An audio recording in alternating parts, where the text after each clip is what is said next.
Sinanda ko. Nagabala ka pa, Katano. Bakit bigla yata kayo napasyal? Kaya kami na parito para alamin kung ano ang mga galaw ni Putik ngayon. Ang masabi ko ka, Epi, maraming natatakot magsalita tungkol sa kanya at sa kanyang mga tauhan. Malupit sila sa mga sagabal na gawain nila ngayon. Mabilis ang hatol. Ganun ho ba? Sana marami siya maaaring makita. Matagal nung tatago si Nardo eh. Sa pool nung mapatay niya ang mga ahente ng NBI. Natunugan niya siguro, hinahanap siya ng mga otoridad. Napagsabihan siguro ng padrino niya. Alam namin maraming politikong nagbibigay sa kanya ng proteksyon. Si Nardo maingat. Pero yung mga tauhan niya, lalakas ng loob. Lalo na yung si Emong. Kung saan-saan lang gumagala dito sa atin yan eh. Kung ako sa'yo, unahin ko yung sanga, bago yung ugat. Kaya Epi, paalala lang. Kung magkikita kayo, huwag mong ayaw makaapak sa Putik. Kasi nandun ang bisa ng kanyang anting-anting eh. Salamat sa paalala mo, Katano. Pero titiyakin ko sa'yo, pag nag-abot kami, hindi sasahid sa lupa o sa Putik ang talampakan niya.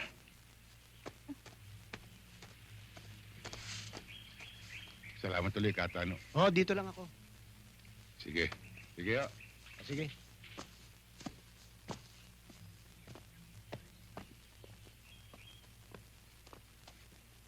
Ang tingin ko ho sa inyo ay alagad kayo ng batas. Baka makatulong ho ako sa inyo at matulungan din ninyo ako. Anong ibig niyong sabihin? Alam kong hinahanap ninyo ang pangkat ni Putik. Alam ko rin ho na ang karang kamay ni Putik na si Emong ang may kagagawa ng pagkawala na anak ko. Meron ho kasi nakasaksi na ilang tao sa ginawa nilang pagdukod sa aking anak. Kaya lang, tinakot at pinantaan nila ang mga itong papatayin kapag nagsalita. Ano naman ang ginagawa ng mga alagad ng batas dito? Wala ho silang magawa eh. Natatakot makipagtulungan ng mga tao. Kaya malaya pa rin nakakakilos ang pangkat.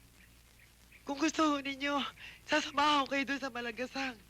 Madalas ho abutin doon ang umaga sina Emong sa pag-iinuman.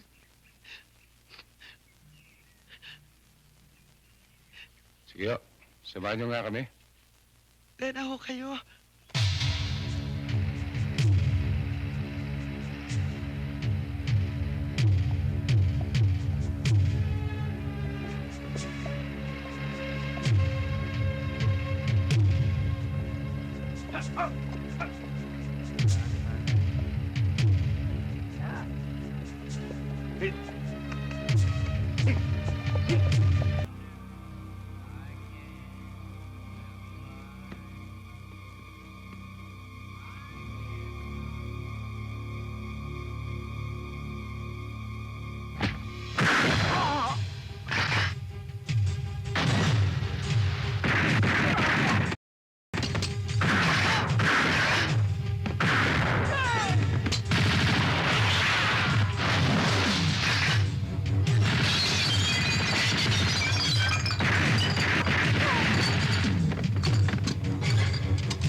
Boss, maawa ka sa akin.